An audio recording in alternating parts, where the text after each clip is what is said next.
a tout révolutionné. Et aujourd'hui, ça permet à tous ceux qui veulent exister d'exister, tu vois. Mais par exemple, quand tu vois ton cas de Louis Aouda, Ouais. ton petit frère, c'est vraiment ton petit frère. Ouais, c'est vraiment, C'est vraiment ton c'est mon petit frère de sang. Ouais, ton petit frère. Ben, tu vois, ce qui est lourd, c'est que là, aujourd'hui, vous faites 3 millions de streams, Ouais. juste en indé. Ouais. Et genre, tu vois, c'est vraiment un truc de ouf, aujourd'hui, de faire ça. Ouais. Et vous êtes vraiment en train de donner je sais pas, genre d'ouvrir des portes comme ça à la nouvelle génération qui arrive en leur faisant comprendre qu'en fait, arrêtez de croire que signer en maison de disque, c'est vraiment un truc tu vois. Bah, ce qui est ouf, c'est qu'en plus de ça, nous, on est en indé. Alors là, il n'y a pas plus indé. Ouais. Indé, la distrib, c'est nous. Ça veut dire qu'on touche 100% des recettes. 100%. C'est-à-dire que là, il n'y a pas d'indé 80%, c'est 100%. Et pour une petite anecdote, tu as dit 3 millions. Par exemple, le son, je déteste aimer, il a 3 millions de streams seulement sur Spotify. 1 million de streams sur Spotify, en indé, c'est entre 5 et 6 000 euros. Ok. Ok. Donc ce son-là, il a déjà généré 3 x 5, 15 000 euros juste sur Spotify. Juste sur. Ah, ok. Tu vois. Et il en a plein des sons. Il en a plein. Le son, il a streamé aussi sur Apple Music, il a streamé sur Deezer. Et il en a plein des sons. Il en a plein. Donc là, t'es en train de nous dire que tu fais grave de l'oseille.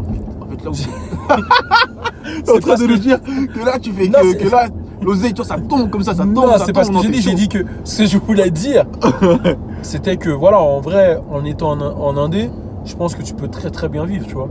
Mais c'est pas facile, explique bien parce que là. Non, c'est pas facile. Quand tu racontes Attention, ça, c'est pas facile. voilà. Ça veut dire que derrière, il faut payer tes clips tout seul, il faut payer tes séances studio tout seul, il faut payer tous tes trucs tout seul, ta promo tout seul, il faut être original dans la promo, faut se battre en fait, faut se battre. Mais quand il y a du résultat, ça fait plaisir, tu vois. Mais il y en a très peu. Il y en a pas beaucoup qui arrivent à s'en sortir Parce que Chris Corleone, là, ce qui se passe, c'est vraiment un effet de. Ah non, mais là, lui, il va bien tu vois, manger, lui. Hein. ou même Jules, je sais même pas si Jules il est en indé. Si Jules, il était en indé fort. Fort, bah, Il était signé chez Believe Musicast. Et c'est indépendant de fou. Incroyable. Mais tu vois, le cas de Jules, alors vas-y, franchement, tu peux les compter sur les doigts d'une main. Jules, PNL. PNL. Oh, PNL. Oh Ah, PNL, c'est incroyable. Hein. PNL, oh là là là là là. Mais je crois que Jules, il a fait plus que PNL hein, en termes de vente d'albums, de tout. Hein. Alors, Jules, c'est vraiment méchant. Bah, Jules, par exemple, c'est un mec que j'étais proche avant. C'est-à-dire, Ok. les premières interviews de Jules, c'est avec moi. Ok. Et vraiment, j'étais vraiment proche. Jusqu'à il m'invitait dans ses clips. Si tu regardes le clip Wesh alors, je suis dedans, etc. Tu vois, C'est ouf.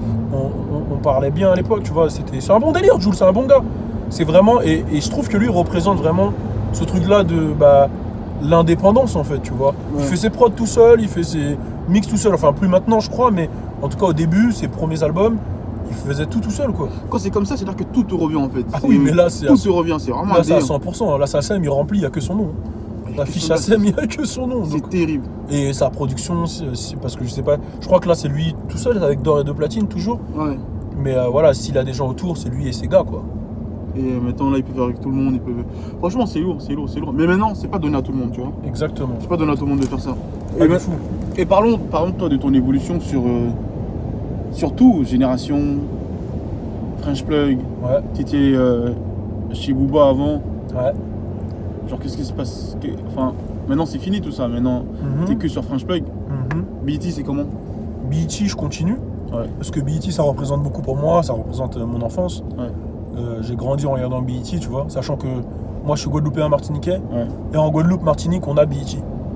La chaîne américaine. Ok. Ça veut dire que quand on était plus jeune, maintenant c'est BET France, mais quand j'étais plus jeune et j'allais en Guadeloupe, je regardais que BET. Ok. C'est-à-dire Chris Brown, je l'ai découvert sur la chaîne BET, en exclusif, tu vois. Donc tous les Antillais savent que BET c'est big pour nous.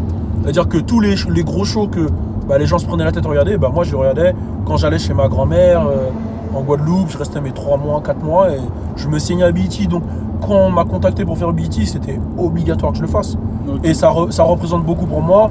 Et même sur le sol américain, quand j'arrive là-bas, je suis accueilli avec un tapis rouge, quoi, parce que je bosse pour BET. Et puis j'ai l'opportunité d'aller au BET Award, qui est le plus gros événement hip-hop noir aux États-Unis. En tout cas en termes de remise de prix, tu vois. Ouais. Donc voilà, ouais, c'est un gros truc. Génération, j'ai arrêté, mais ça reste vraiment la famille. Et pourquoi t'as arrêté? C'est quoi le problème? Pourquoi j'ai arrêté? Est-ce que concrètement, est-ce qu'il y avait un problème? Non, il n'y avait pas de problème. La première fois que j'ai arrêté, ouais, il y a eu un problème. C'est quand Laurent il a bougé, le programmateur. Ouais. Et là, vas-y, j'en voulais à la terre entière parce que les mecs, ils ont fait n'importe quoi. Ils ont gâché ce qu'on avait créé. Mais là, il n'y avait pas de problème. C'était plus que, voilà, j'ai fait les choses là-bas, c'était lourd.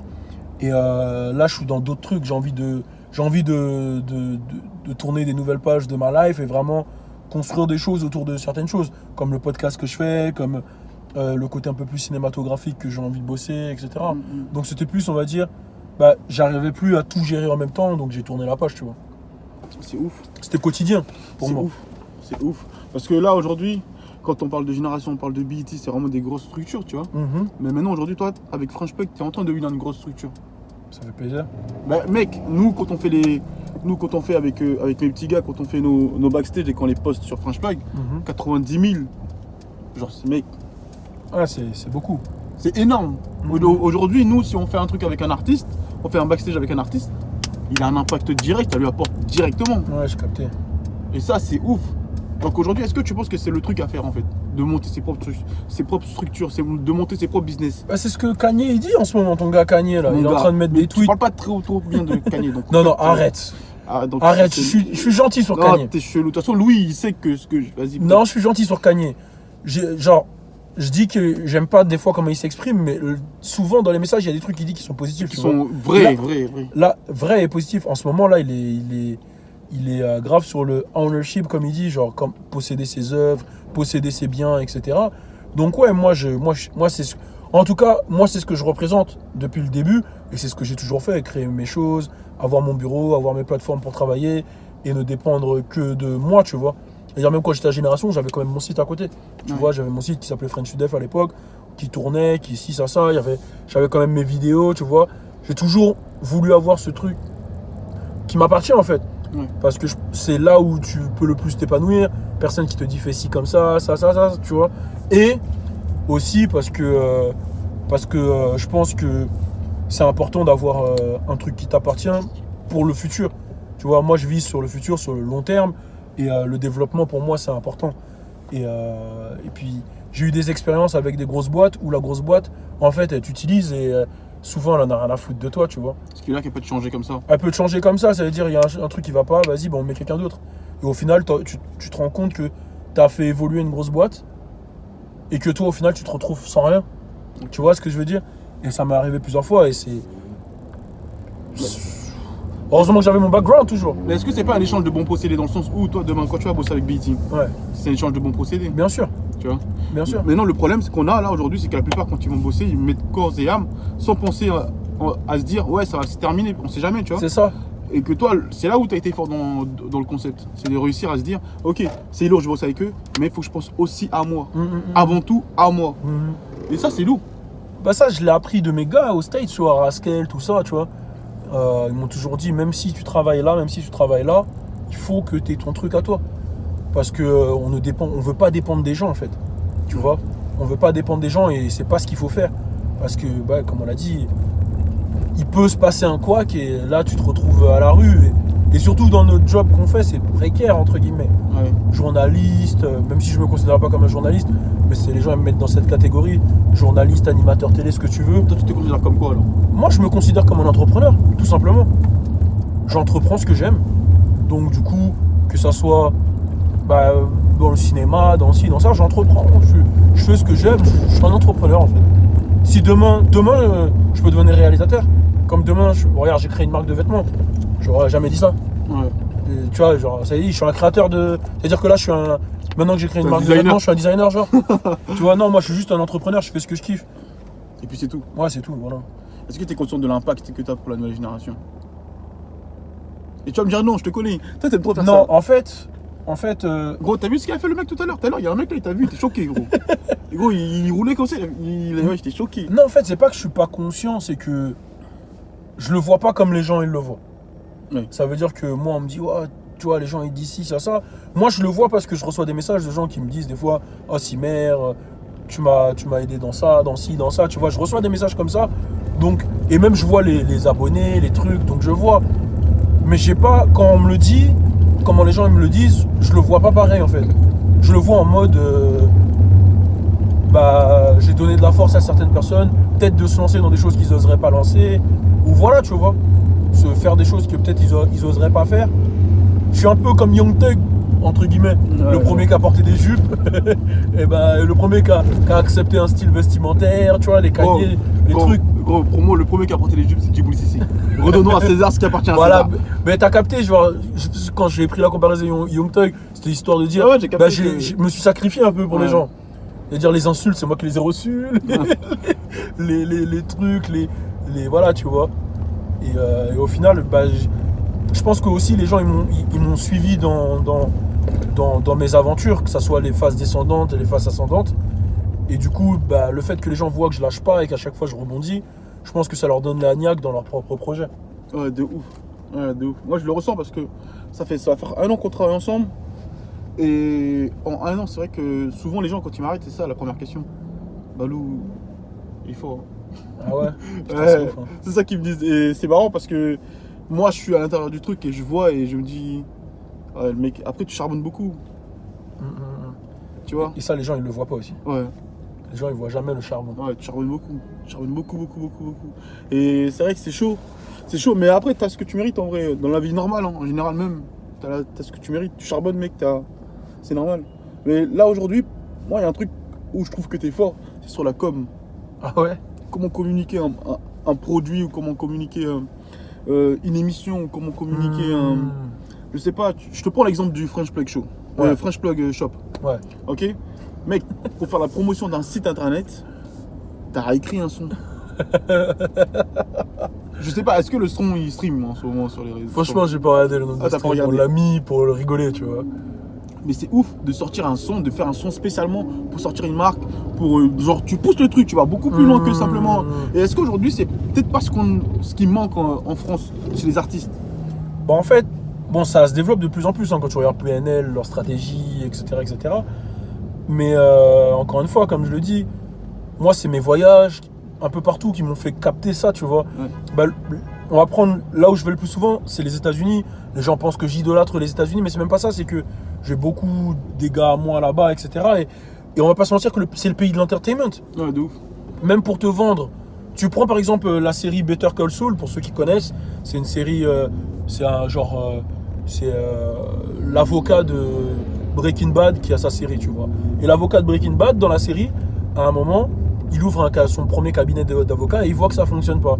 Donc ce qu'il va faire, c'est qu'il va prendre 3 stagiaires, il va investir tout son argent de poche, c'est 20 000 euros, Ouais. dans une pub avec les 3 stagiaires et c'est une pub qui met en avant son talent d'avocat. Et là, dès qu'il fait la pub, boum, Tout le son monde vient cabinet arrive. Et les Américains, c'est ça qu'ils ont capté, c'est que le budget le plus important, il est dans le marketing. dans le marketing. Moi, j'ai pas forcément un budget de 100 000 euros à mettre dans du marketing. Donc, je me suis dit, là où je vais me focus, en plus du contenu, travailler, etc., c'est sur les idées créatives pour pousser mes concepts, tu vois. Donc, à chaque fois que j'ai un concept, j'essaie vraiment de pousser la créativité. Et c'est ce que je kiffe, de toute façon, c'est ce que je partage tout le temps, les trucs créatifs. Les artworks. Il y a beaucoup de gens qui me font des Ouais, artworks, des jeunes. des jeunes qui me font des artworks. Moi, c'est ce que j'adore, moi. Je kiffe grave la créativité, donc du coup, trouver des idées et tout, c'est une passion en fait. C'est ouf. C'est ouf parce que là aujourd'hui, tu fais partie des mecs qui poussent ce concept-là de pouvoir être créatif sur le lancement d'un produit. Et moi, c'est là où j'avais vraiment du mal. Quand tu me disais, mais non, fais comme ci, fais comme ça. C'est pas comme ça, non, fais ci, fais ça. Mais pourquoi tu donnes autant de conseils? Genre, moi, mon cas par exemple, à moi, pourquoi tu me donnes autant de conseils? Moi, je pense que c'est naturel. Je pense que c'est naturel. J'ai même pas de base, je suis comme ça, tu vois, depuis que je suis petit. Genre, même ma daronne, elle me le disait, puisqu'elle est comme ça aussi. Elle me disait, arrête d'aider trop les gens. Aide-toi, toi d'abord. Elle me l'a toujours dit, parce que Ouais. ça va te porter préjudice, etc. Et en vrai, je suis comme ça naturellement, mais aussi, bah, si tu regardes toutes les conférences de gros businessmen, etc., ils vont te le dire, genre, faut apprendre à aider l'autre dans le business, c'est la base, tu vois. Et je pense que, on prend un exemple, si demain, je t'aide autant et que tu deviens big dans ton truc, bah, c'était ça un peu le truc. C'est Louis devient big dans la musique, toi tu deviens big dans ton truc, Logan il devient big dans son truc, Rawel il devient big dans son truc, Alisha, bah, on va s'entraider entre nous. Ouais. On va dire que, bah, par exemple, toi tu es plus fort que moi dans la SAP, tu vas me donner des conseils dans ci, dans ça, tu vois. Si ça. Et ça donne. C'est ça qui va donner ce réseau. Le but, c'est pas de garder le savoir pour soi. Le but, c'est de le partager et d'évoluer, tu vois, avec les gens, tu vois. Qu'est-ce que tu penses de la nouvelle génération? Je pense qu'il y a plein de bonnes choses dans la nouvelle génération. Je pense aussi que comme ils sont nés dans les réseaux sociaux, ils veulent tout faire plus vite. Tu vois, ils veulent tout faire plus vite que la musique. Ouais. Mais qui sont smart, tu vois, quand même. Ils sont un peu plus smart que la plupart d'entre nous. Ouais. Mais je pense qu'il y a des valeurs qui se perdent un peu et que s'ils allient les valeurs et... Quand tu dis les valeurs, c'est quoi comme valeur genre? Bah, comme j'ai dit, tu vois, genre, tout est basé sur le paraître.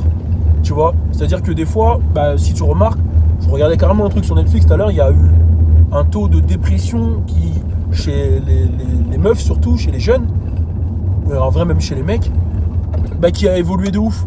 Mais c'est dû au fait que bah, ils ont grandi dans les réseaux sociaux et que les réseaux sociaux, tout est basé sur le paraître.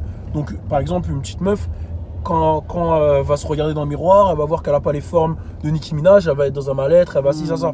Bon, en fait, nous, on n'a pas grandi sur ces valeurs-là, on a grandi sur des valeurs un peu plus, tu vois, familiales, plus... Tu vois, par exemple, moi, à la télé, quand il y avait des trucs bressons, On changeait direct. ça changeait direct, Ouais, ou moi ceci, aussi. cela, tu vois. Donc, du coup, le fait qu'on ait vécu comme ça, on a des valeurs différentes. Les petits, tout est normal pour eux. Le cul, c'est normal, les gros culs, c'est normal, tout ça, tu vois. Et du coup, je pense que même réussir pour eux, c'est normal. Devenir un rappeur, c'est logique. normal. Genre, par exemple, un jour, je parlais avec un petit, et il me disait, vas-y, j'ai le mort, j'ai que 70 000 abonnés. Je me suis posé, je lui ai dit, mais frérot, t'es conscient, c'est quoi 70 000 personnes? Ouais, c'est énorme. Tu vois, par exemple, les rappeurs, au début, quand ils commençaient, ils devaient passer par des maisons de disques, ou par la Fnac, ou par ci, ou par ça. T'imagines la dinguerie? C'est ouf, hein. Toi, t'as 70 000 personnes qui te suivent. C'est 2 Bercy, frérot, 3 Bercy. T'as 3 Bercy qui te suivent. C'est énorme. Comprends la force de ce que t'as, tu vois. Et je pense que comme ils se rendent pas compte de certaines choses, comme les choses sont plus faciles à avoir, il y a des trucs qu'ils captent pas. Mais c'est des charbonneurs et on va dire ils sont plus entreprenants que nous parce que ils ont pu voir qu'il y a des grands qui l'ont fait avant eux, donc ils vont plus prendre d'initiative à entreprendre. Et ça, je valide. Ouais, je vois le truc. Non, c'est lourd. Là, on vient d'arriver sur les champs. Par contre, je sais pas où je vais me garer. Si, moi, je sais où tu peux te garer. C'est mon secteur. Oh, merde. C'est mon secteur. Attends, je vais te dire. Ça y est, à gauche là. Ouais. Parce que là-bas, il y a de la place. Attends, je vais vous montrer là.